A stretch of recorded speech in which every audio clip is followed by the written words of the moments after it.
how can you be so naive to think that this man is going to ponce around in a carriage or whatever he's going to be in when only 20 minutes from the palace is people starving on Wharf Road? He came there last year, he left him within about 15 minutes because he couldn't stand it, and he ran off.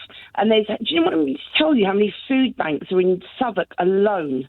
I mean, do you think it warrants £57 million or probably more for us to pay that when we're starving and there's kids with no clothes?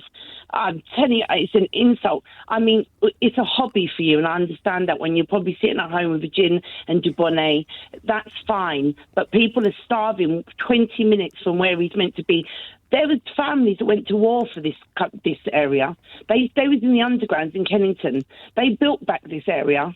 It's all families, South East London families worked hard to build back this area, and he's left them to starve and wants to walk 20 minutes down the road with a big crown. Oh, and it weighs how much? Oh, what a pity. How sad is that?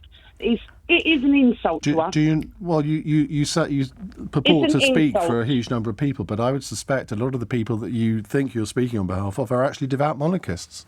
Let me tell you one thing. This generation that's coming up, you need to come into the real world. Get on the internet. Everyone is I don't need to get on the internet. I talk to people every day on this programme. Go on Instagram. Look on the Shade Borough. Look at the black youth. You need to know. I'll talk to real people on my show, thank you, Cheryl. Let's tell you about real people. The real people are on the show. No, let me say one thing. I haven't finished yet. Okay. The real people, right? Let me say one thing. Go on the real internet. Go on the Shade Borough for the black youth growing up in Southwark. Go and see what their opinion is. No one cares about them. We're the real people, you know. Well, I would say... People, okay, we don't all care. right, Cheryl, you've had a good say. Let Sally respond. I would maintain that he has been actively involved in promoting employment, training, engaging with young people. After the Brixton riots, he got together a whole organization called Business in the Community, which started working with communities to try and improve housing, healthcare, a whole range of things. It was sort of similar to what his grandfather had done back in the 1920s. And the Prince's Trust has now helped over 1 million young people by giving them a start in life. And he is acutely aware of the disparities of wealth in this country. And he's devoted himself with myriad projects. What about the cost of the funeral? The cost of the funeral, of the coronation. What am I talking about? The cost of the coronation, because some people are putting it at 100 million, but they're putting notional costs back. What would it cost to hire the royal coach, and probably put a couple of million for that? Yeah. And the cost of the soldiers, they're already there. They're already there, and it's just they've been diverted for the last few months drilling in Hampshire in a field.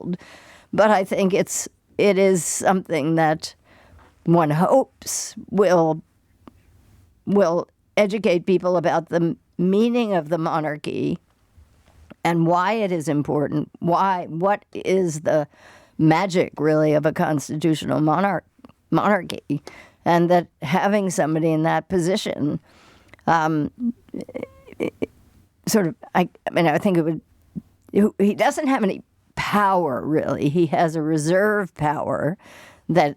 But can have a lot of influence. But a lot of influence. And that's one thing that he has been committed to for years, using his convening power. I mean, he's been working for years in Jamaica, in Rosedown, to try and build a community there that will model young people, that will provide employment. So I think it's really unfair to say that he has ignored people on the, at the lower end of the economic spectrum. He's acutely aware and has done a lot to help.